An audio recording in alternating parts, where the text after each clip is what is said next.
roteiristas! Sejam todos muito bem-vindos a mais uma edição do Roteiros de Sucesso. Hoje teremos um bate-papo com muitos ensinamentos por aqui, hein, Raíssa? Vamos falar do mundo dos negócios com quem entende desse assunto nesse episódio que é transmitido aqui pela 8bits, uma produtora audiovisual que atende desde vídeos para as redes sociais, campanhas, comercial de TV, tudo o que você precisar que envolve vídeo, pode contar com o pessoal da 8bits, que você vai ser muito bem atendido. Carol, já vamos chamar logo o nosso entrevistado, que ele tem muita coisa para compartilhar com a gente. Com certeza. Sem mais delongas, hoje nós temos a honra de receber ele, Ravel Nava, que é cofundador da BRL Educação e tem vários outros negócios também. Ravel, seja bem-vindo. Bem-vindo. Obrigado pelo convite, pelo tempo, né? Fico muito feliz quando eu vejo mais pessoas de Brasília querendo empreender nesse movimento de disseminar conteúdos, né? A nossa capital tem muita coisa para falar, tem muita gente boa aqui, né? Então fico feliz que vocês estão aí já há um ano, né? No Roteiro de Sucesso. Espero poder contribuir com vocês aqui, com a audiência também. Maravilha, obrigada. Ravel, vamos começar então ali do início, né? Conta pra gente um pouquinho da sua trajetória, qual que é a sua formação e de onde surgiu a BRL Educação. Coisa boa. Bom, eu sou publicitário de formação, né? Vendedor de nascença. Então, juntou duas coisas que é muito boa, né? Que é marketing e vendas, né? Sempre gostei muito de vender. Mas lá, meu primeiro emprego, na verdade, meu pai segue o playbook de Brasília, né? Funcionário público. Né? Minha mãe é professora. Meu pai é auditor fiscal, minha mãe é professora, né? Minha mãe está aposentada, meu pai não aposentou até hoje porque não quer, né? Segue trabalhando na atividade total. Gosta, né? É um cara apaixonado por esporte também, até hoje faz maratona com 72 anos de idade e ganha boa parte das coisas que faz. Então, lá atrás eu já vinha, né, eu sempre gostei muito de vender e eu sempre tive muito claro assim na minha cabeça, né? Quando eu olhava nas ruas, eu percebia que quem tinha os melhores carros e as melhores casas eram os comerciantes, né? Hoje é empresário, né? Comerciante hoje, você falar que você entregou que você é de 80 para trás, né? E aí isso sempre me chamava atenção. Então eu falei, cara, eu preciso ter uma empresa, né? Eu queria ter um comércio, vamos dizer assim. De que eu nunca imaginava, eu só achava que era abrir um comércio, né? Então eu sempre olhei muito para esse lado. E eu gostava muito de criar as coisas, eu sempre fui muito criativo, minha cabeça sempre andou mais acelerada do que a média mundial, eu acredito. E a publicidade, obviamente, me dava essa ideia de criar, né? Então, vai para publicidade, aquela coisa toda, né? Eu tinha ideia que eu criaria as coisas por ali, propagandas, enfim. Fiz propaganda e marketing, né? Na Universidade Paulista. E depois eu fui trabalhar, meu pai passou por como no funcionário, um funcionário público, ele tem o salário do concurso, né? E aí, conforme ele vai desempenhando um bom papel, ele vai ganhando ali os DAS, né? Que são, eu nem sei se chama DAS hoje, mas enfim, são algumas gratificações por mérito mesmo, né? E meu pai sempre foi um cara muito fora da curva naquilo que ele fazia, sempre comprometeu muito. Tanto que muita gente fala que o funcionário público é preguiçoso, que isso, aquilo. Eu conheci o contrário, eu conheci um funcionário público totalmente engajado, de ser o primeiro a chegar antes do horário, sair do último, nunca olhar para bater ponto. Trabalhou sábado, trabalhou domingo. Meu pai até hoje é assim. E aí eu conheci uma pessoa extremamente engajada.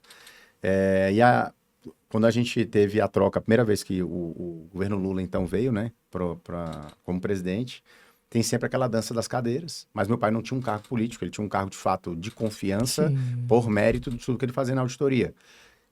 E aí meu pai foi reduzido a somente o salário que ele tinha na época, né? Então a gente vinha há anos desfrutando de uma vida mais confortável por conta dessas gratificações do meu pai. E eu lembro meu pai fazer uma reunião, juntar todo mundo na sala e falar, ó, a gente vai ter que ajustar as contas em casa porque o papai perdeu 50% da renda, né, que tinha.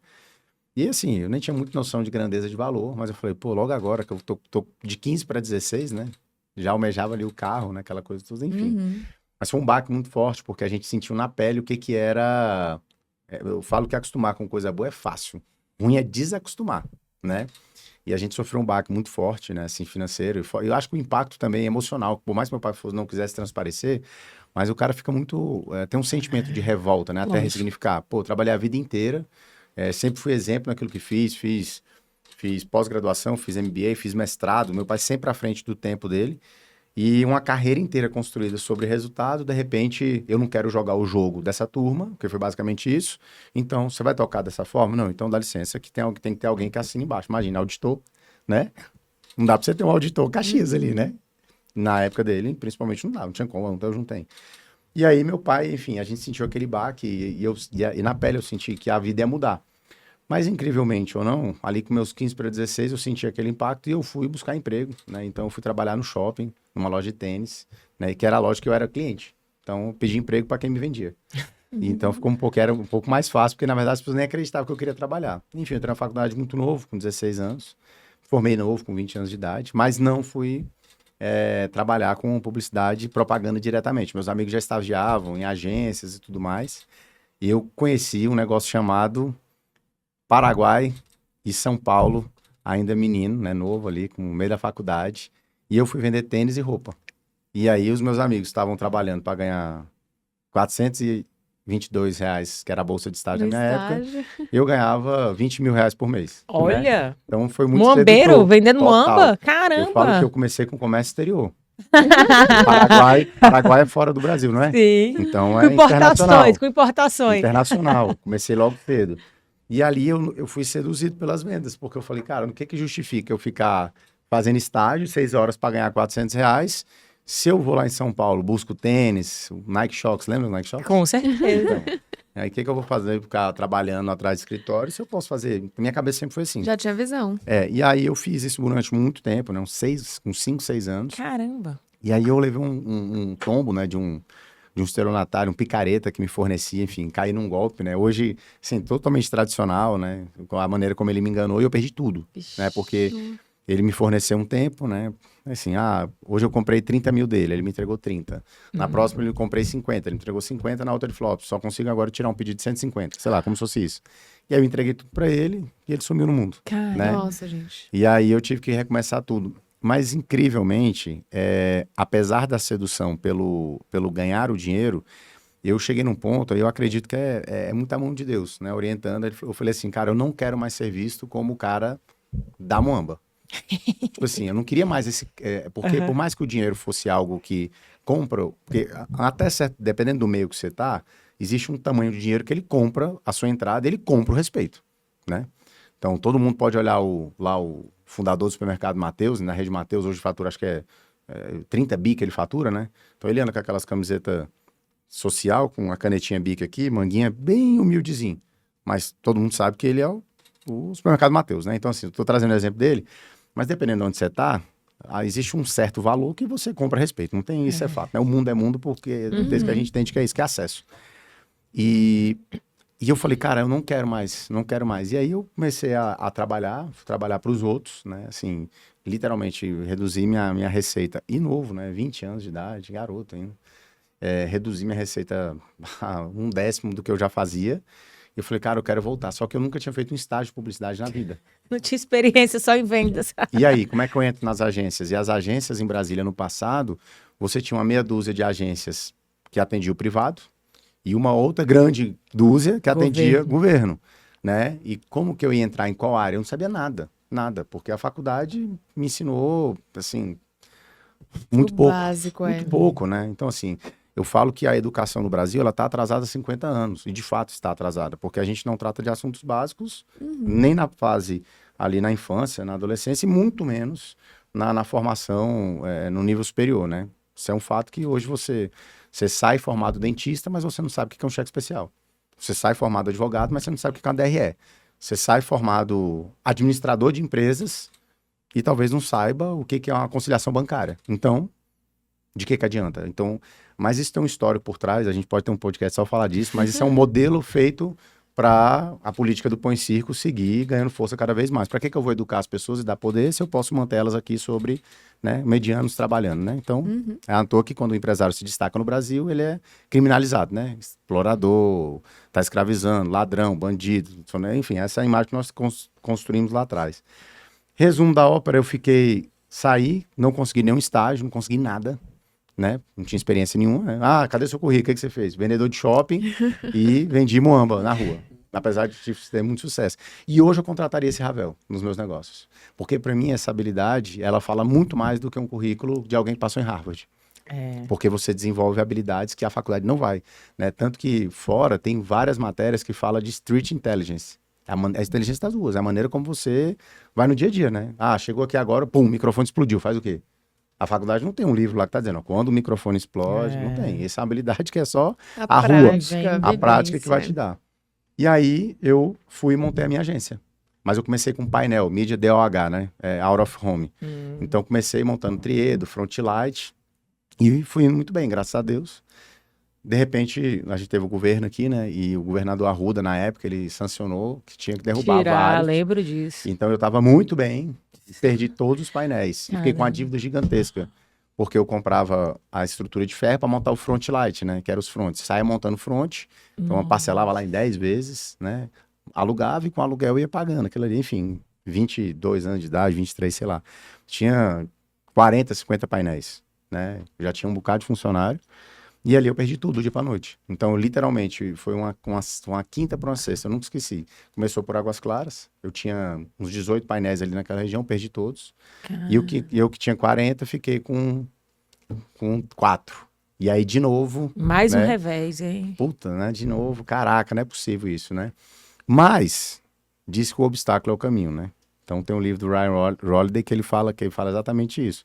Então, eu nunca assim, você se abala, mas eu sempre fui um cara de ressignificar muito rápido. Então, bola pra frente. E aí, eu comecei a montar outros painéis em área particular. Resumo, montei uma agência de publicidade, né? Fiquei maior do que quase todos aqueles que me negaram trabalho um dia, né? Então, faz parte também isso, né? E aí, a gente atendeu as grandes contas varejistas de serviço de Brasília, algumas de fora. A gente teve operação na Bahia, teve operação em Goiânia, a gente já atendeu contas em muitos lugares, 8 estados, 10 estados. Enfim, e a publicidade era aquela pauleira que vocês, como jornalistas, sabem que é, Sim. né? Isso com a 2Ls? Isso com a 2Ls Comunicação. Então, eu fiquei com duas frentes. Eu fiquei com a parte de painéis, né, de DOH mesmo, continuei ainda bastante tempo, e fiquei com a agência de publicidade. E aí eu atendi várias contas, e a publicidade, ela me trouxe, eu falo que Deus faz tudo certo, né? Ela me trouxe a oportunidade de conhecer muitos negócios de dentro. Então, quando eu atendi uma concessionária, eu falo que era assim, né? Você faz para quem é da minha época, para entender, quando você faz um filme, né? Porque hoje não é filme, né? Um VT, você faz qualquer coisa hoje. Mas você produzir um bom filme de televisão, né? Um filme, para quem tá ouvindo a gente dessa geração mais nova, é uma propaganda de 30 segundos. Você faz uma boa campanha com um puta de um filme, a loja enchia e vendia no outro dia. Era mérito do vendedor, né? Deu errado, culpa da agência, né? Então, esse sempre foi... até hoje é assim, né? Enfim. E aí, a publicidade, ela foi mudando muito, né? Então, foi mudando, entrou muito digital, entrou muito Facebook. E a gente foi se mudando, né? Eu falo que o empresário, ele tem que ter essa coceira, né, interior nele de estar olhando para o que está acontecendo e ficar atento, porque empreender, ele carrega consigo o maior motivador que o ser humano pode ter que empreende, que é o seguinte: ou você cresce, ou você quebra. Ou seja, você acorda hoje e decide, eu vou quebrar ou vou crescer? Vou crescer, então eu tenho que seguir produzindo. Não tem como você chegar e falar, eu quero ficar nesse lugar aqui. Esse platô não existe, né? E se você ficou nesse platô, em um mês você já está ficando para trás. E aí a publicidade me levou a vários negócios, né? Então eu atendi mais de 2.000 clientes. Então conheci muito negócio de perto. Então de concessionária, construtora, drogaria, história de advocacia, academia. E eu entendia que eu não podia só falar de publicidade. Eu tinha que entender da máquina de vendas. E essa é a minha curiosidade. E gostar muito de estudar, né? E aí, muito do meu pai, isso, né? Meu pai sempre foi um cara que leu muito, né? E minha esposa também é uma grande inspiração para mim, porque hoje eu leio muito, mas ela lê muito mais do que eu. Já sempre foi assim. E aí, essa inspiração, eu sempre fui entendendo, cara, não dá para entender só de publicidade. Por que adianta eu botar o lead... Aí, mas o lead não vende. Aí, cara, eu tenho que entender de máquina de vendas. A gente abriu um braço só para estruturar inside sales. Então, eu tenho que entrar lá dentro do cara e mostrar para ele como que o vendedor tem que agir. Porque o vendedor, ele tem 2 papéis, vender e reclamar, geralmente, né? Então, eu tenho que fazer ele vender e reclamar menos. Como que eu faço isso? Eu tenho que trazer os dados para mim. Aí, fui entender muito da parte de sistema. Como que eu implemento um CRM e tenho o controle dos dados. Então, eu entrei muito dentro de vários negócios e aí chegou no ponto que eu acabei me tornando conselheiro de muitos meus clientes. Então eu falava pro cara, olha só, você está anunciando aqui esse carro, mas o seu preço é commodity. Você está anunciando por 100 mil, o Zé por 100 mil, o Chico por 100 mil, falando 100 mil. Então você vai ter que ter algum diferencial. Aí eu falava, cara, mas olha só, o seu time está desengajado. Seu vendedor, você acabou de passar aqui e cagar na cabeça dele. Esse cara está totalmente para baixo, esse cara não vai vender hoje.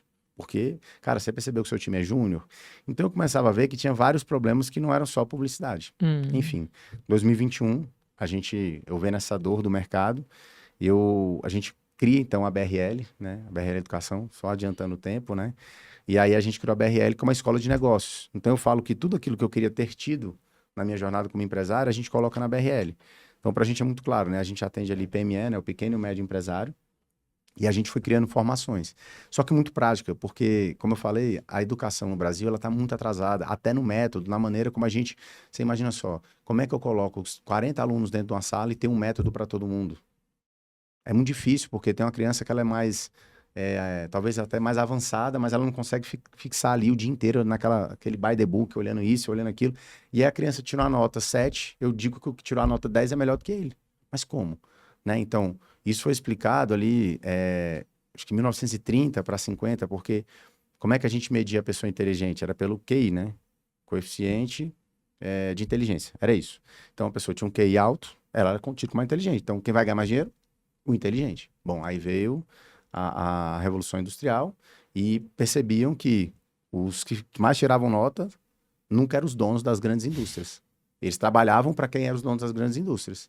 Então, eles entenderam que maior do que o QI tinha que ter uma somatória de um outro fator, que era o QE, o coeficiente emocional. Então, nada adianta você ser muito inteligente se você não gere bem as suas emoções.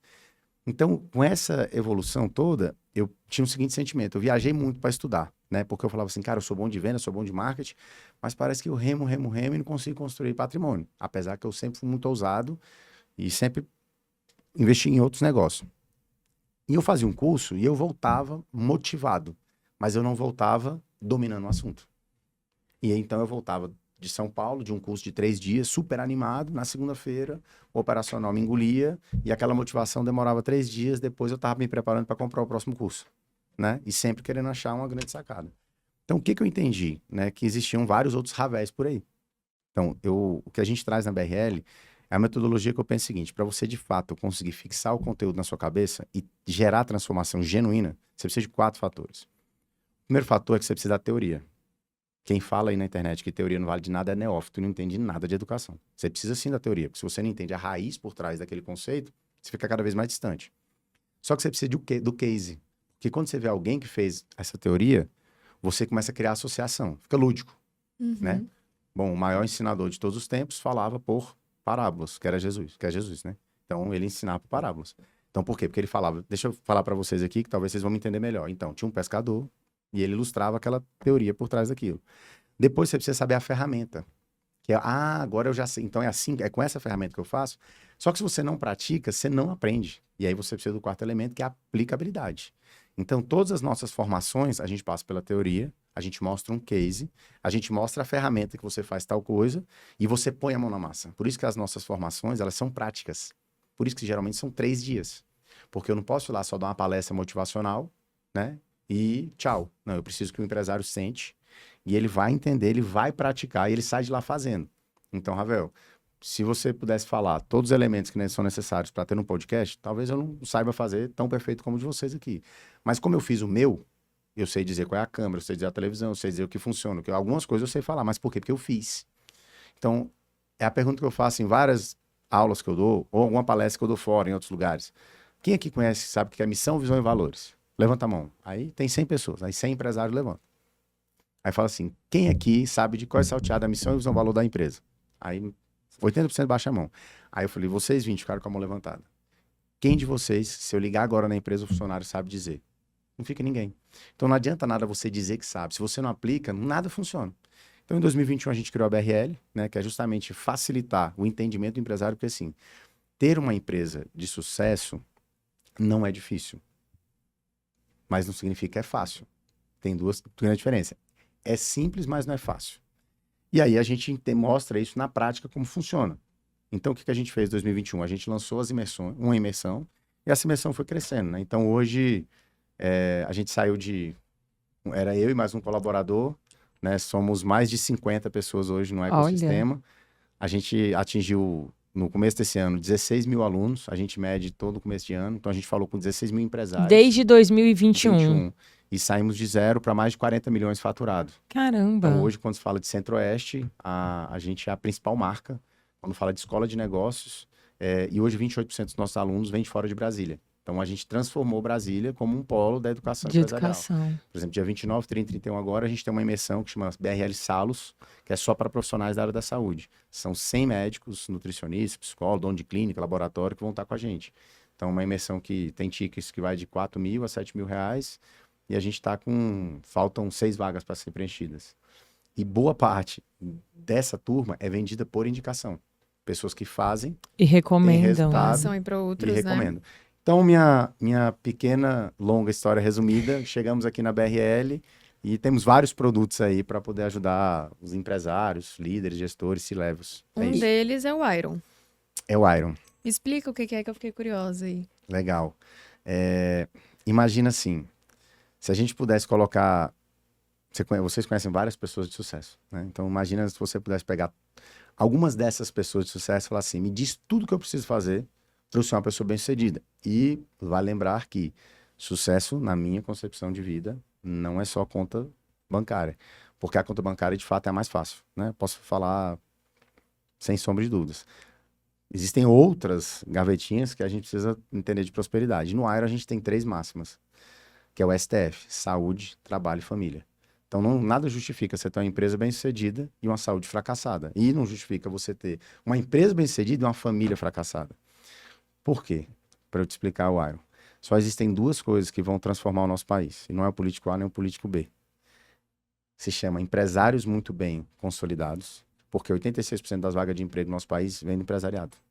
Então, quanto mais gente empreendendo de forma consciente, pagando mais imposto, empregando de melhor forma, remunerando mais, a gente tem muito mais condições de ter o empresário mais bem consciente, o funcionário vai receber melhor, o fornecedor recebe melhor e o cliente recebe um produto melhor. Então, essa máquina, que é quem produz de fato, porque o Estado ele não produz, né? O Estado ele só consome. Então, se a gente pegar de fato quem produz nesse país, que são os empresários, se a gente educar cada vez mais eles, mais empresas vão começar a produzir cada vez mais, né? E aí a gente vai ter uma nação muito mais sólida. Só que o que faz isso aqui acontecer, paralelo, são as famílias serem fortalecidas. Então não adianta eu ter um empresário muito bem capacitado se a família dele é uma merda. Por quê? Porque ele vai delegar para o Estado o que ele deveria fazer, que é a educação do filho dele. Então ele não tem tempo para cuidar dos filhos e ele vai delegar isso. Então daqui a pouco esse menino vai dando problema na rua, na porta da delegacia ele vai ter que ir lá, e aí não adianta, porque a nação não é construída, né? Não vai ter posteridade com essa criança.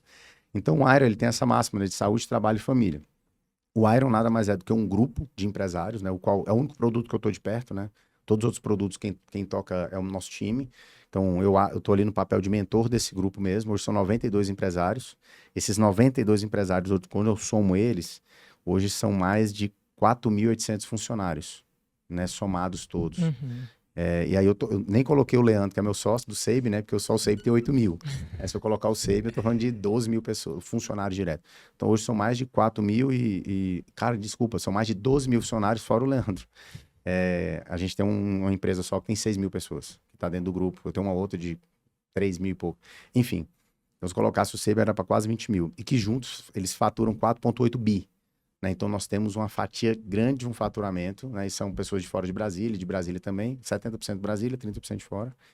E o Iron nada mais é do que um programa onde a gente reúne tudo aquilo que de fato é necessário para se ter sucesso, pelo menos na nossa ótica, né?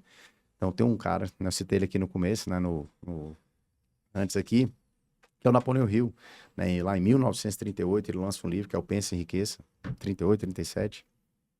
Que ele fala das leis do sucesso, né? Que ele mapeou lá aqueles homens mais bem-sucedidos do mundo.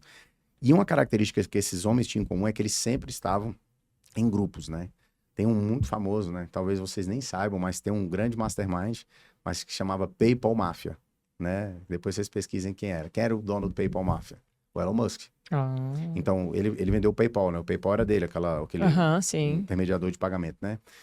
Então ele tinha lá no PayPal, e do PayPal ele tinha um grupo de pessoas que dali saiu o TikTok, o YouTube, o Instagram, e vários outros, o Tesla, o SpaceX, saiu dali, desse grupo dele.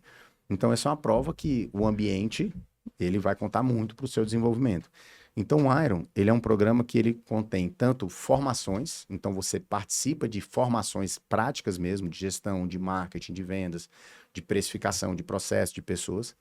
Você tem um acompanhamento com um grupo de consultores sêniors que entram dentro da sua empresa, pegam na tua mão, te ajudam a organizar o teu business como um todo, a tua empresa.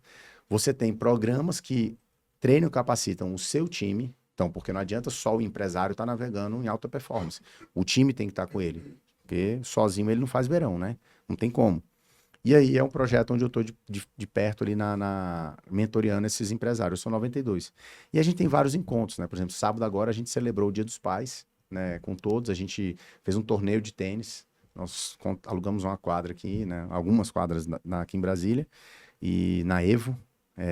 E a gente lá tinham vários professores e a gente fez ali uma interação com a turma de jogar tênis. O esporte está muito presente com a gente, né? E ali a gente... Muita conversa, muito bate-papo, muita risada. Depois todo mundo foi almoçar no restaurante Roma, que é um dos restaurantes mais antigos de Brasília.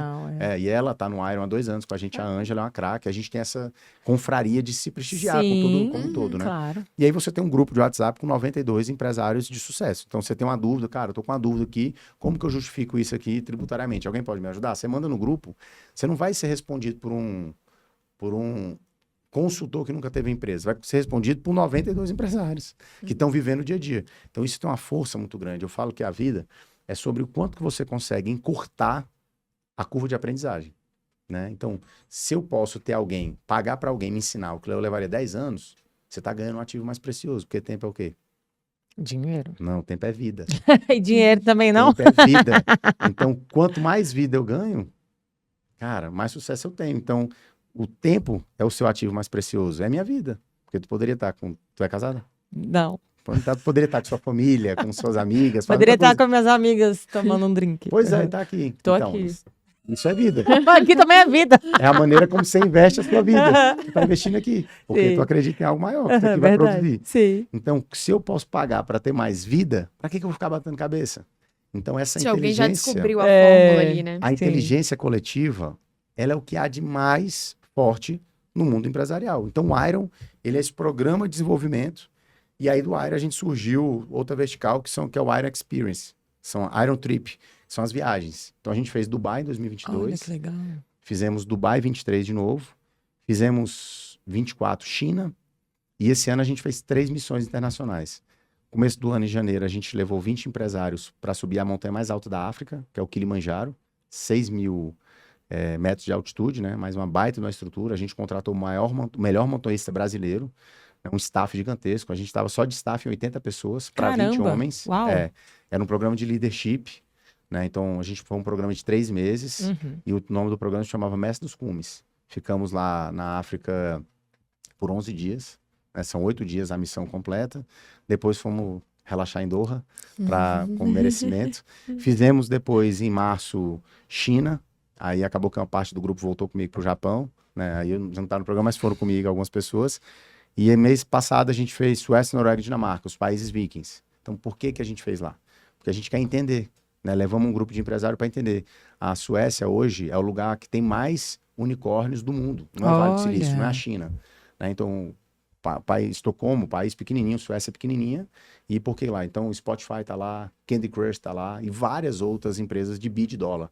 Então, fomos lá entender, né? Cara, o que esses caras bebem na água deles que os caras produzem tantas empresas bilionárias? Que legal. E aí visitamos Spotify, IKEA, visitamos Lego, enfim, várias grandes empresas de tecnologia, de inteligência artificial, para estar à frente. O empresário tem que estar à frente. Então, isso é um pouco do que o Iron faz. E hoje você se dedica principalmente a isso. Você é sócio em outras empresas também, né? Sou sócio em outras empresas, né? Então, eu em algumas empresas, eu de fato sou só investidor, né? A Rico Burger, por exemplo, que é uma rede de hamburguerias aqui em Brasília, eu entrei nela em outubro de 23, 22, 23. Uma rede de hamburguerias que até indico vocês chamarem aqui os fundadores, porque são gênios, né? Ali o Lucas, o Ricardinho, né? A Rê e o Rick, né? O Rick também está lá com os fundadores. São muito competentes, e ali eles fizeram uma rodada de negócio, né? Eu, juntamente com o Leandro e outros sócios, a gente entendeu que era um negócio, tanto que é positivo, né? Saiu de 4 para mais de, hoje são 10 unidades, né? Então a gente viu a RI crescer, agora vai começar uma expansão fora de Brasília. Olha que Como bacana. Marca local, hoje, sem sombra de dúvida, é que detém o maior share, né? Faturamento, alguns milhões mensais, né? Então é uma empresa que cresceu bastante, muito pela competência dos sócios. Então lá realmente eu sou investidor. Eu faço parte também de uma imobiliária que chama Home. né, o ACO de uma grande consultora, é um cara muito bom, saiu, montou uma operação, tanto de lançamento como de administração de carteira, é um negócio que eu queria estar perto, eu também lá estou na figura, enfim, eu tenho um smart money, vamos dizer assim, eu tenho que compartilhar ideias, eu tenho que trazer negócio, eu trouxe agora um negócio bem significativo pelo meio que eu acabo convivendo, né, então um grande consultor da cidade, tá dentro do meu ecossistema como um todo e eu acabei levando para lá. E a Six, né, que eu tive a grata oportunidade de... Eu tenho outros negócios também, enfim, tecnologia, eu tenho outros investimentos que eu tenho como negócio, acho que um total de, hoje, 8, 9 negócios que eu não estou operando diretamente. Outro negócio que eu divido meu tempo é com a Six, né, então a Six é uma academia que eu vi nascer, né, do zero, né, então estou desde a fundação nessa rede de academias, que é a primeira rede de academias genuinamente brasiliense e 6 estrelas de fato, né, e gasto bastante energia no dia a dia da Six, por quê? Porque foi uma empresa que ela cresceu muito rápido. Então a Six, há um ano atrás, nós éramos 46 pessoas, nós estamos indo para mais de 300 pessoas no time.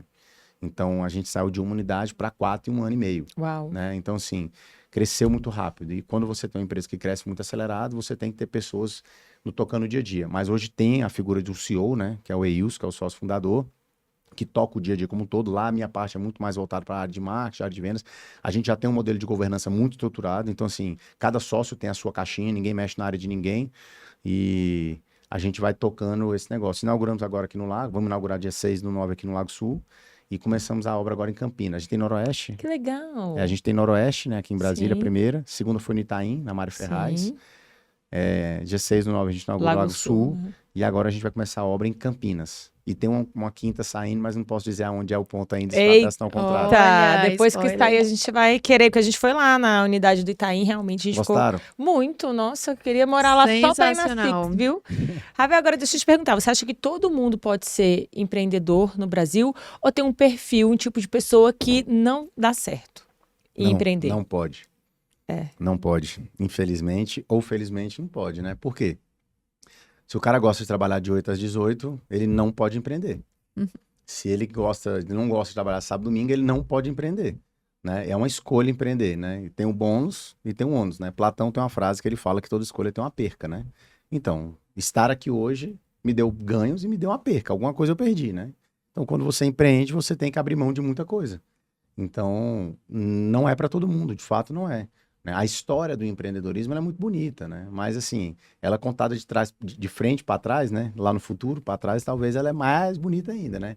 Agora, o dia a dia, ele requer de fato muito estômago, muita vontade de fazer dar certo. Então, eu não acredito que é para todo mundo. Sim, eu falo porque nem todas as pessoas estão dispostas a pagar o preço. E tá tudo bem, né? Eu acredito que está tudo bem. Né? Não existe certo nem errado. Eu não empreendo. Não, você não presta. Não. Só acho que existe um perfil e as pessoas, o quanto antes de identificar isso, vai ser melhor. Ravel, tem como empreender trabalhando de 8 às 18? Tem. Só que, por tese, você não vai ficar muito grande. Você não vai crescer e provavelmente alguém vai te engolir, porque alguém está fazendo mais do que você. Então, tem muita história bonita na internet, né? Que vou te ensinar uma fórmula mágica, que você vai trabalhar 4 dias por semana, 4 horas, você vai ficar rico. Eu não vendo essas teses, porque eu, particularmente, não sou, talvez, o exemplo disso, né? Então, quando você empreende, você está trabalhando 12, 14, 16 horas por semana, por dia, né? Você tem que equilibrar os pratos, né? Então, Ravel, você acredita que tem um work balance? Não acredito. Eu acredito que na vida nós somos exímios equilibristas. Então, eu tenho 2 filhos, né? E eu faço questão de levar e buscar no colégio todo santo dia. Então, eu levo de manhã cedo, minha rotina tem eles. Por quê? Porque é um tempo que eu vou conversando, batendo papo, vou com eles, enfim, ali me aproximando deles. Na volta do colégio, como é que foi a aula? Como é que foi isso? Como é que foi aquilo? A gente almoça e eu volto à minha rotina. Então, assim, é um equilíbrio de prato danado, porque eu viajo bastante. Eu tenho vários compromissos, eu botei isso como uma prioridade. Ravel, sempre dá? Então, por exemplo, agora, esse final de semana, depois de 14 finais de semana, foi o único que eu não tinha alguma coisa. Então, assim, é um desafio, porque geralmente as imersões são sexta, sábado, domingo. Ou é quinta, sexta e sábado. Quando não tem, dá pra dizer que eu não tive, eu tive sábado, né? Tô de tênis com os pais, mas foi tão gostoso que não parecia Nem que era parecia trabalho. Então, acho que não é, tenho certeza que não é para todo mundo. Então, é definitivamente para quem tá disposto a pagar o preço de se arriscar. E o detalhe, né? Não tem garantia nenhuma. Boa, é verdade. E, Ravel, aí no início da nossa conversa, você falou sobre dificuldades, sobre uma quase falência, que você perdeu muita coisa ali nos negócios que você investiu. Qual foi a reflexão interna, assim, que te fez, que te auxiliou, né, a dar essa volta por cima, que fez querer mais? Cara, essa pergunta é boa, né? Eu acho que eu não queria voltar para o lugar de onde eu vim. Eu acho que essa era a maior. Eu sempre gostei de coisa boa. Então, eu sempre tive na minha cabeça o seguinte, cara, eu tenho que dar a volta por cima disso aqui. Eu tenho que dar um jeito, né? Mas realmente eu passei por bons apuros, né? Daria para um podcast só dos meus apuros aqui. Mas a primeira vez eu era muito novo, né? Foi onde eu falei que eu levei um cano de um estelionatário, um vagabundo, que me tomou o que eu tinha lá na época dos tênis, das roupas, né? Enfim, tomou meu dinheiro todo, eu tive que recomeçar do zero, né? E para quem já tinha um certo padrão naquela idade, imagina o perigo, né? Um menino de 20 anos de idade com 20, 30 mil por mês. Perigosíssimo, né? Mas Jesus salva, né? E graças a Deus eu tava nesse bolo aí. Ali foi um baque muito forte para mim, mas eu também tive um baque muito forte já sendo pai, né? Em 2017, 16 para 17, eu perdi na publicidade, agência de publicidade, para quem conhece, às vezes você tem um 80-20, que é um erro muito grande. Eu tinha 4 contratos que representavam 80% do meu faturamento, e eu perdi 3 deles. E aí eu sofri um revés muito grande. Ali a falta de caixa, né, de gerir bem o negócio, eu estava alavancado em outros negócios, enfim. E ali eu já estava com filho. Aí é diferente. Quando você passa um apuro desse com mulher e menino, aí a coisa é mais embaixo, né? Porque quando você é Responsabilidade é sozinho, maior, né? você vai para qualquer canto, você dorme, volta pra casa da mãe, né? Eu saí de casa com 23 anos, 23, 24, enfim. Então você volta pra casa da mãe, você volta, faz qualquer outra coisa do tipo, mas a reflexão eu acho que é assim, nada que é ruim dura para sempre. Eu acredito nisso. E depois de passar isso, você vai aprendendo esse negócio, né? E parece que de vez em quando você vai tomando gosto pelo perigo, né? Empreender, depois de vez em quando você vai tomando esse negócio. Mas talvez o problema, ele é a grande mola propulsora para o seu próximo passo, né? Porque para você ser esticado, você tem que passar por isso. Sim, não que todo mundo tenha que passar aperto financeiro, porque eu acho que uma vez que você viu alguém que fez errado, não faça, né? Eu falei isso ontem pro meu sócio, né? Cachorro que foi picado por cobra tem medo de linguiça. Então, em todos os meus negócios, eu gosto sempre de operar com um bom caixa, né? E uma boa segurança financeira. Porque às vezes um negócio quebra porque o cara não tinha um mês de caixa. Se ele tivesse um mês de caixa, ele dava conta de reverter, vender, pensar numa nova ideia, e ali ele sairia do sufoco. Então, foram coisas que eu aprendi. Mas a reflexão que eu acho que assim, quando você é competente no que faz e você não tem preguiça, você vai dar conta de sair desse lugar. Agora, você não pode ter vaidade, porque a vaidade, de fato, ela quebra muita gente. Então, eu nunca fui um cara muito vaidoso, né? Então, assim, apesar de eu, muito cedo, eu ganhei ganhava um bom dinheiro, né? Assim, imagina, eu tô com 39 anos, há 19 anos atrás eu fazia 20, 30 mil por mês, era como se fosse o quê? 60 mil, 70 mil. É um garoto, né? Morava com minha mãe, só gastava com carro, farra, roupa. Não tinha um periquito para dar água. Nada. Imagina, o perigo era perigoso mesmo. Aí, você imagina, eu naquela época, eu tive que reduzir isso a ganhar um salário de R$ 800 depois. Então eu entendi o seguinte, cara, eu tenho princípios e valores e em alguma hora esse negócio vai virar de novo, né? Eu tenho só que ter essa paciência, né? Então acho que a reflexão interna que talvez eu tenha tido mais foi assim, eu preciso ser forte o suficiente para passar por essa arrebentação, né? E você passa, né? Isso é um fato. Agora não pode desistir, né? É uma característica A constância ali, né? Não dá para desistir. Não dá. Desistir, empreender não pode desistir. Porque às vezes está muito perto de virar e você joga a toalha antes da hora, né? Por isso tem que ter muito estômago, né? E na sua opinião, quem é o grande vilão do empresário brasileiro? O grande vilão?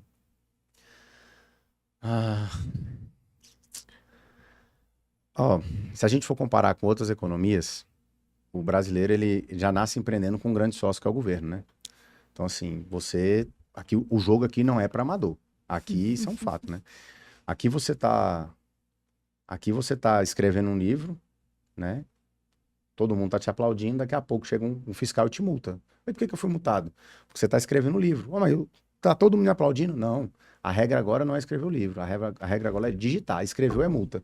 Então, no Brasil, as regras mudam. É uma insegurança todo jurídica. Dia, né? Então, você vive uma instabilidade muito grande. Então, primeiro, você tem impostos que são um absurdo, né? Então, tem lugar que você está pagando 28%. Então, o cara não tem 15% de margem e paga 28%. Então é difícil empreender, né? O Estado, ele come muito da margem, ele não te facilita, né? Então você imagina, você vai fazer uma obra, talvez você precise de uma liberação, você leva 2 anos para conseguir uma liberação de uma licença, né? E algo que vai privilegiar aquela região, vai empregar mais pessoas. Então, eu acredito que a gente tem, de fato, um Estado que consome muito do empresário. A máquina é muito pesada, né? A ineficiência do governo hoje ela é gigantesca, né? Você pega um prédio, eu falo que a gente está do lado da Câmara aqui, né? Dos deputados. Passa lá 7 horas da noite. E passa 7 horas da noite em qualquer empresa minha. As que não funcionam até 7, tá tudo desligado. Você passa lá na Câmara 7 horas da noite, tá metade do prédio com a luz ligada. Por quê? Porque não tem um dono. Ninguém é cobrado pela eficiência do negócio. Então, você tem uma máquina muito pesada, que é muito ineficiente, e isso é jogado nas costas do empresário. Você imagina só, aqui no Roteiro de Sucesso, se o orçamento aqui de quem produz ficar maior do que vocês podem pagar, vocês vão negociar, né? Porque furou o orçamento. O governo não. Quando ele fura o orçamento, ele aumenta o imposto para o empresário. Então, eu fui mau gestor, eu fiz uma péssima gestão, mas eu não vou ser penalizado. Como eu não vou ser penalizado, o que eu faço? Preciso arrecadar mais. Aonde eu vou? No empresariado. Então, toma mais imposto, taxa e vamos tentar arrumar a máquina. Ou seja, ao invés de eu tratar a raiz, eu não trato nem a raiz nem a causa, né? Eu só penalizo, arrecado, puxo mais. Então, acho que, de fato, o Estado tem muito isso. E o nosso modelo educacional também, ele é um grande vilão, né? Infelizmente, a gente não ensina educação financeira na base, no colégio, né? Nem na faculdade. Então, o empresário, eu falo que ele abre a empresa, ele vai no banco, com o CNPJ, com o saldo contador, ele abre a empresa, vai no banco, quero abrir uma conta da minha empresa. Aí ele chega lá, o gerente fala para ele, ó, eu vou te dar 10 mil de cheque especial e um cartão de crédito de 20 mil. Ele fala, pronto, abri a empresa hoje, já tenho 30 mil, tô rico. Aí ele gasta o cheque especial e gasta os 20 do cartão. Próximo mês ele começa. Então, a gente não tem um mínimo de educação, de gestão, isso não tem. Por isso que eu digo que a educação empresarial, ela é um oceano azul. Porque nos dias atuais, o empresário que não se profissionalizar, não tem mais espaço para amador. Né? Vocês são de Brasília, as duas? Não são? Somos. Então, vocês devem conhecer inúmeras famílias aqui que o patriarca ou a matriarca não estudou, não escreve, mas tem patrimônio de bi. Sim. Porque chegou aqui numa fase que o Crescimento, Juscelino né? olhava, você quer um galpão para montar qualquer? Toma. Não tô dizendo que não Verdade. tenha mérito, né? Sim. Mas na época era assim. Era. Na atualidade, você não tem mais espaço para amadorismo. Então, como é que você tem um dono de uma empresa que ele não está produzindo conteúdo no Instagram hoje? Não tem como. Como é que ele não está atento com a quantidade de mudanças tecnológicas, com inteligência artificial? Então, assim, ou você profissionaliza ou você quebra. Então, a falta de educação empresarial, ela é um grande vilão. Ela também, porque o empresário, na verdade, ele acredita ainda que dá para levar no empirismo, na vontade de fazer, vamos nessa, né? E isso tem um teto. Só que geralmente na hora que o teto bate, ele não sabe o que fazer. E aí como ele não sabe o que fazer, ele quebra. Ravel, ia até te perguntar, você falando aí de áreas e tal, qual setor, qual área você acha que tem mais crescimento aí nos próximos anos agora?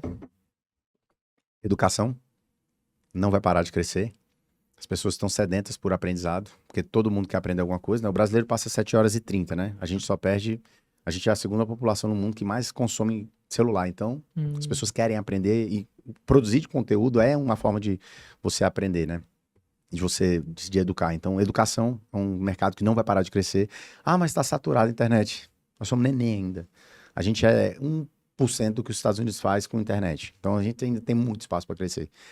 Acho que o mercado de wellness, né? Então, o mercado fitness, que não é mais fitness, né? Agora a moda é healthness, é saúde para a vida, né? Então, você vê a Six, né? A Six, por exemplo, a academia, até a gente chegar no mercado, você tinha uma média, as grandes academias, de 1h10 de catraca. O aluno passava, ficava 1h10 e saía. A gente tem na Six hoje 2h30. Gente, não dá pra entrar na Six e querer sair rápido de lá, não tem como. Então, porque é isso, né? Virou o novo point, o novo clube, né? Você quer ir, você encontra seus amigos, quer bater papo, você faz negócio lá dentro. Então, o wellness é um mercado muito forte. Então, a educação, o mercado wellness é um mercado que vai explodir com toda a certeza do mundo.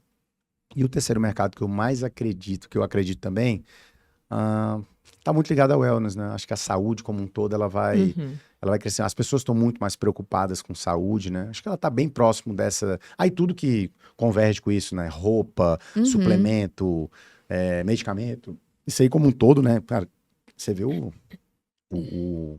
hype que é o Ozempic, o Mounjaro, né? O negócio é louco. O negócio é tão doido que baixou o consumo Nos Estados Unidos tem um estudo lá de que o supermercado teve uma queda absurda, né? Então, como é que o negócio impactou direto nas grandes redes?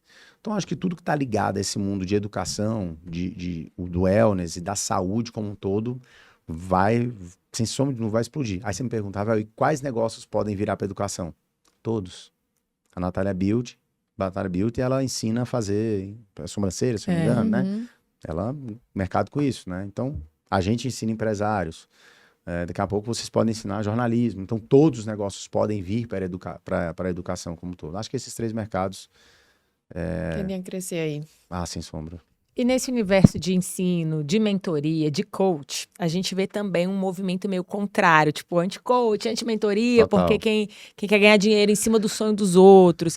Você que trabalha, né, auxiliando as pessoas com conhecimento, o que você acha disso? Eu acredito que tem muito picareta na internet, assim como tem muita picareta no jornalismo, na advocacia, na medicina, para tudo.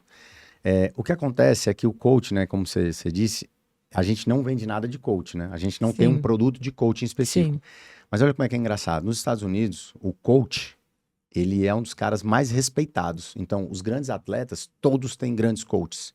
São caras que ensinam esses caras sobre mentalidade, sobre comportamento, sobre várias dessas frentes, né, como um todo. No Brasil, o que aconteceu foi um movimento, né, assim, de talvez 2 ou 3 grandes players do mercado, que eu não vou citar nome, que inclusive são pessoas que eu admiro, conheço de perto, que eles fizeram a onda de coaches no Brasil e isso não foi muito regulado. Então, você tinha muitas pessoas que olharam o coach como uma grande oportunidade. Cara, não dei certo em muita coisa, mas isso aqui mexeu comigo e eu posso mexer com outras pessoas também, porque de fato tem uma questão emocional da coisa, né?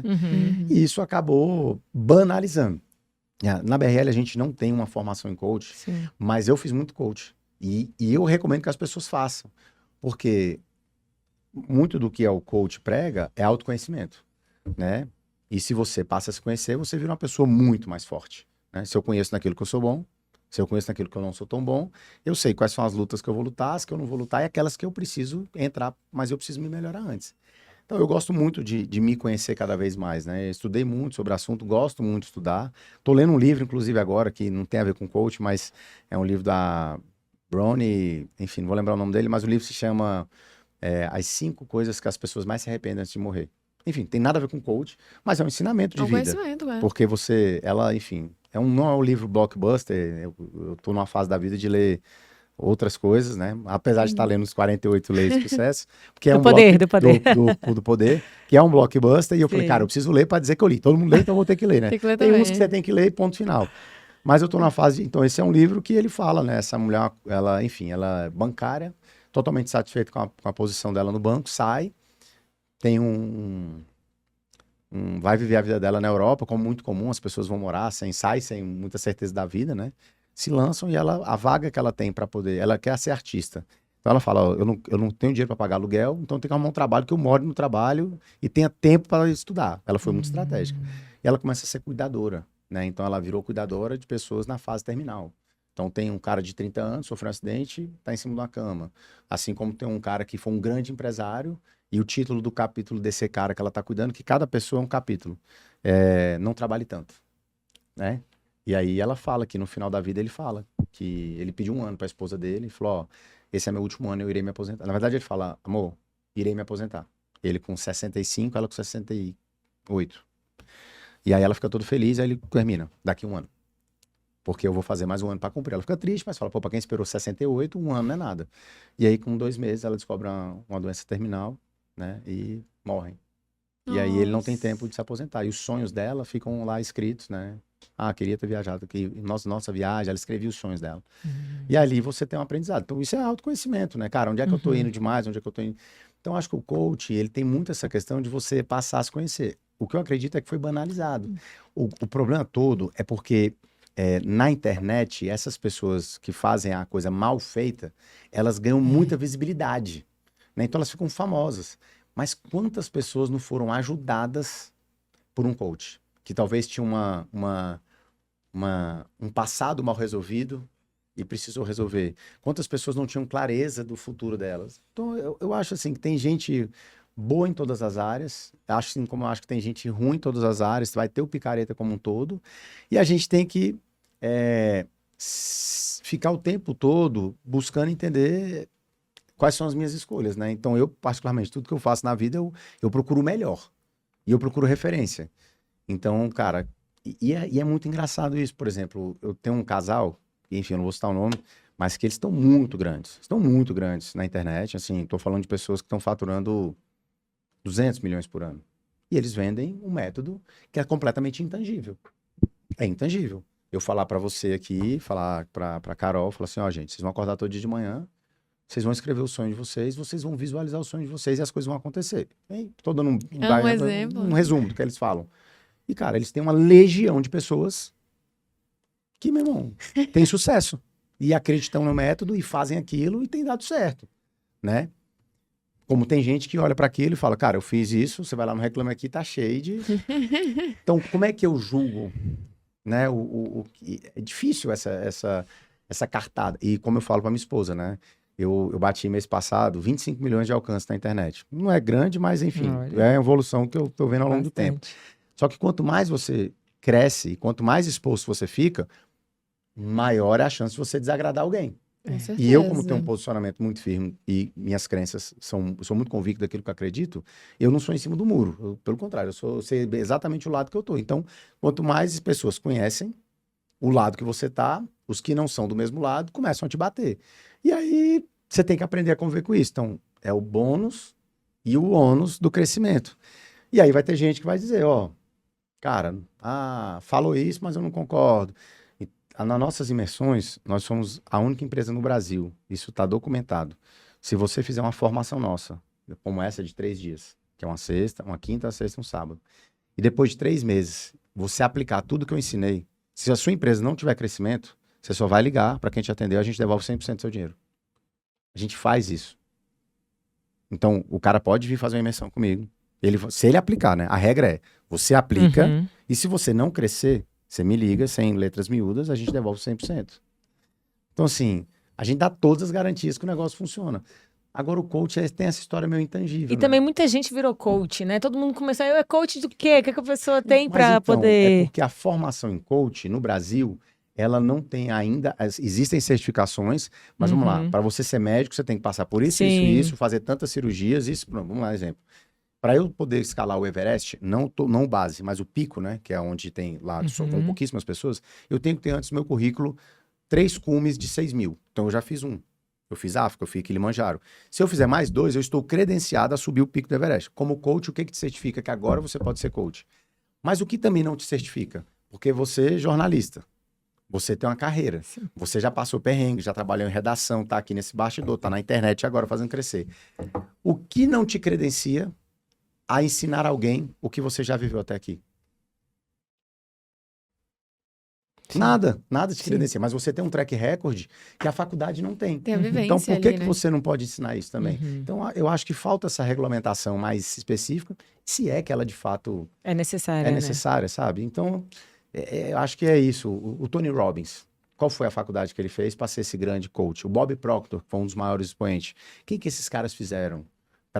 Qual foi a faculdade, qual foi a formação, isso. Eles passaram pela MIT, pelo Harvard? Não passaram.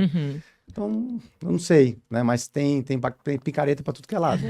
Ravel, eu tenho 2 perguntas aqui ainda falando sobre a BRL para te fazer. Uma, vocês alcançaram, né, com a empresa uma expansão impressionante aí em poucos anos.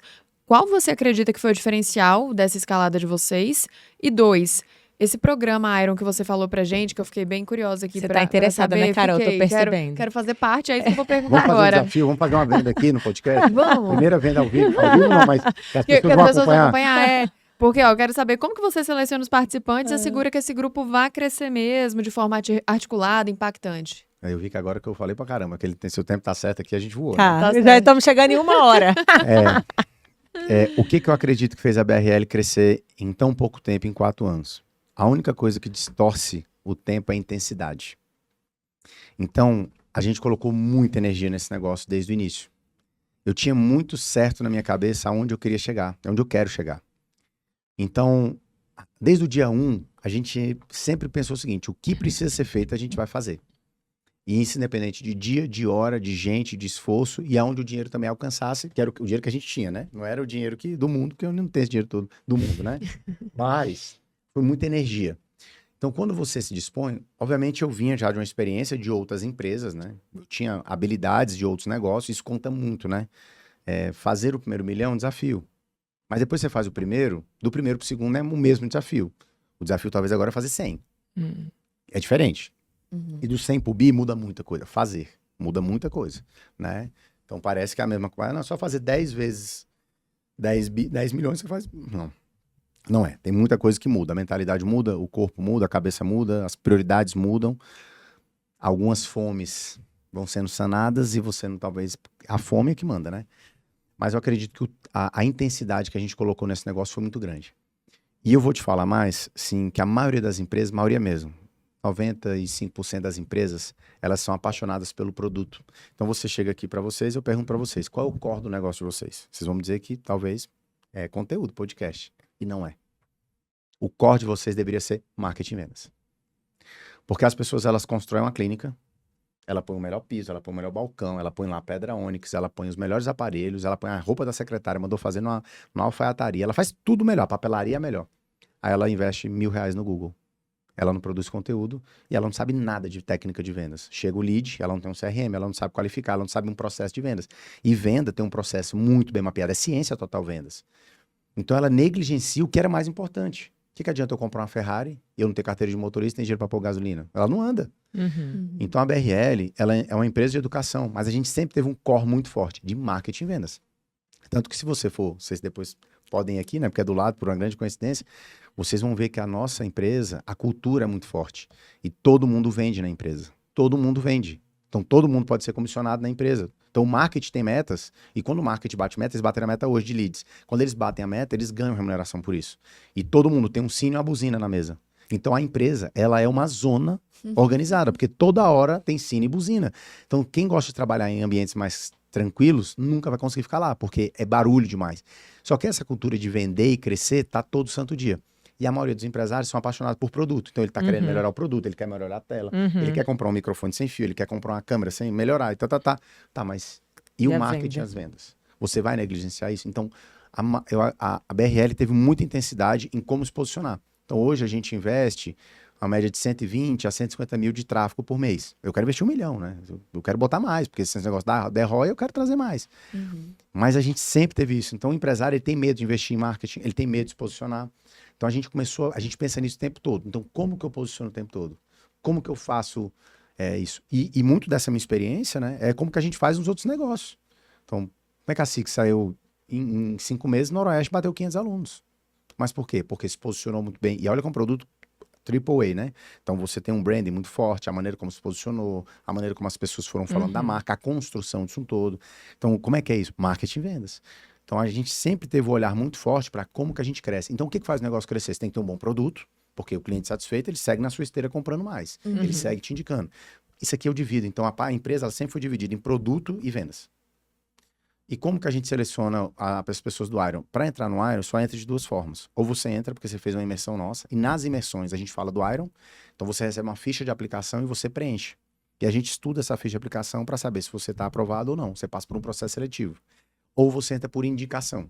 Quando você entra por indicação, a gente manda para você um formulário, você preenche, e a gente faz um processo seletivo para saber quem entra e quem não entra. Hoje a gente mais nega do que aprova. Olha. Por quê? O mais importante do grupo não é o Ravel. O mais importante do grupo é o grupo. Então, se a gente não selecionar muito bem, a gente pode acabar errando no grupo. Ali, né? Vocês já erraram? Já erramos, com toda certeza. Mas a gente também já tirou pessoas do grupo. Porque é um grupo para fazer negócio? Sem sombra de dúvidas. É um grupo para você ter mais relações? Sem sombra de dúvida. É um grupo para você aprender? É um grupo para você se desenvolver. Quem entra lá tem um objetivo muito claro. Eu quero crescer. Aonde? Você pode crescer na pessoa física, você pode crescer na pessoa jurídica, você pode crescer espiritualmente. Enfim, o grupo está lá para isso. Então a gente faz um processo seletivo, né, muito forte. E a gente fala hoje, né, que a gente mais nega do que aprova. Que bacana. Mas tem os outros programas, né? As imersões e Tem. tudo, que é São os programas de que formação. a pessoa se inscreve, né? Tem. Show.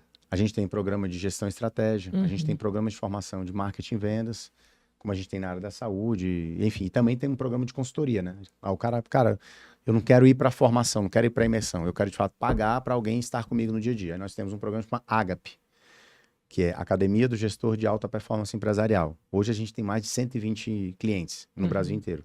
Então, são pessoas que a gente ajuda a organizar desde a parte financeira até marketing, vendas, enfim, toda a ciência do que a gente faz. Que bacana. Bom, a gente vai se aproximando do fim já. O tempo aqui voou, hein, Carol? Caramba. Eu falo muito, vocês não me brecam. Já que a gente é vizinho, vamos marcar um episódio para ele falar aí dos erros do passado, que ele falou que tinha muita coisa para falar. E depois, para a gente pegar mais dicas, né? Mas vamos nos aproximando do fim. Queria saber o que você diria hoje para alguém que pensa em empreender, alguém que talvez é CLT e quer entrar no mundo dos negócios. O que eu diria? Para quem é CLT, eu acho que para quem quer empreender, o primeiro ponto é tenha clareza do que você de fato quer da vida. Porque a maioria das pessoas, elas estão perdidas e por isso elas não evoluem. Então eu diria, saiba exatamente aonde você quer chegar e exatamente a vida que você não quer ter. Porque, enfim, eu falo isso em vários lugares, né? Tem aquele filme que eu não sei se vocês assistiram, que vocês são muito novas, mas tinha um coelho e uma garota. E o coelho pergunta pra ela, Alice, com certeza, pra onde você quer ir? E a Alice diz o quê? Não sei. E o coelho fala, se você não sabe pra onde vai, qualquer caminho me serve. Então, quando eu não sei onde eu quero chegar, qualquer caminho me serve. É onde a gente se perde na vida, né? Então, pra quem quer empreender, saiba exatamente aonde você quer chegar e a vida que você não quer ter. Porque quando você descobre o que você não quer viver, quando você chega perto de uma situação como essa, você sente o cheiro. Você fala, não, isso aqui eu não quero não. Então, já elimina. Deixa eu mudar a rota. Então, acho que é isso. Saiba exatamente onde você quer chegar e o que você não quer viver. E para quem já empreende, está passando por algum momento complicado, assim, talvez pensando em largar e falar, eu quero voltar para CLT. Vai lá no link da minha bio e se inscreve em algum dos nossos programas que a gente com certeza pode te ajudar. Boa, aí, ó. Tá vendo? Aplicando bem as vendas aí, ó. Boa, perguntinha final? Vambora. Se ela vai entrar pro ar agora? Pois é, aí, Carol, você vai... Eu quero saber se eu vou ser aprovada. Calma, não, peraí, ela gosta de comprometer os entrevistados, depois... Não, é porque eu gosto de aproveitar cada pessoa que passa por aqui pra eu aprender alguma coisa. Ela veio a nutricionista, ela saiu com a receita dela, com a dieta. Boa. Brincadeira, não, isso aí não foi verdade. Veio deputada que ela mandou arrumar a rua dela lá. Boa. Isso foi verdade. Enfim, olha... Vocês depois negociem. Você também tinha que entrar, porque nós somos uma dupla. E a Bruna falou um negócio aqui importante, a Bruna que faz parte do grupo aí, ela falou o quê? Que ela e o esposo, pra estarem juntos, alinhados, ela virou pra ele e falou, casa dividida você tem que não entrar. prospera. Não, mas se você entrar, eu entro junto. É porque a gente é uma dupla. Exato. Boa. E eu quero roteiros além, entendeu? Tá bom. Depois a gente conversa disso, Ravel. Ravel, pra finalizar Ravel nosso bate-papo... querendo fechar um curso aqui, ó. A gente vai se inscrever, viu, Ravel? Olha lá, vamos lá. Terminando porque o nosso tempo tá acabando. Ravel, perguntinha final. Quem é Ravel Nava? O Ravel Nava, ele é filho de Deus, casado com a Andréia, a mulher mais linda e inteligente do mundo que eu conheci até hoje. E sou pai do Lourenço, do Benjamin, apaixonado por esporte, amo empreender e quero contribuir muito, do máximo que eu puder com as pessoas. E já contribuiu bastante aqui nesse episódio. Muito obrigada, Ravel, pela sua participação aqui com a gente. Já ensinou muito, né? A gente sempre sai daqui mais evoluída a cada episódio. Sempre com uma ideia mais querendo... E foi um show. Olha, parabéns pela sua trajetória. Obrigado. Realmente vai inspirar muita gente que acompanhar o nosso podcast. Já nos inspirou, né? E vamos lá fazer a imersão. O Iron. O Iron, eita! Obrigado, parabéns a vocês também. Obrigado pelo convite e gratidão por esse momento. Ravel, obrigada. Muito obrigada também a você que nos acompanhou até aqui. Se você gostou desse episódio, se você acha que vale para algum amigo, encaminha aí, deixa seu like. Continue com a gente aqui no Roteiros de Sucesso, porque aqui você sai sempre com muito conteúdo de qualidade. Então é isso, até uma próxima. Tchau, tchau.